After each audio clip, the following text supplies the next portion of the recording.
top-of-the-range Nissan Pathfinder Ti gets a suite of updates for 2017 that adds some style to the spaciousness.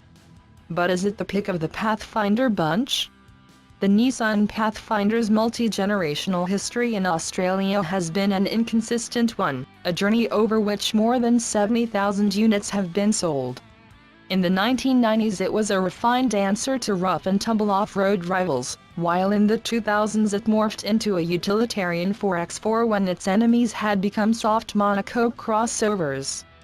The current iteration bows to established conventions targeted at the US where it sells in big numbers and aimed in Australia at the more popular Toyota Kluger and Mazda CX-9.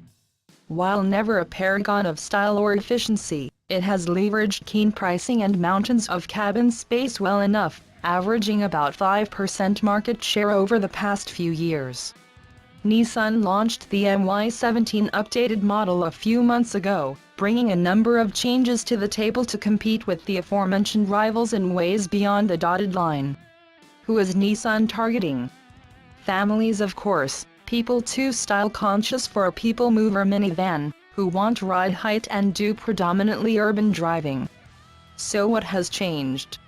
The MY17 Pathfinder gets a revised V6 petrol engine with more power yet greater efficiency, matched to a new CVT gearbox that's supposedly better than its predecessor. There's also a plethora of new partial autonomous active safety technologies from Nissan's Intelligent Mobility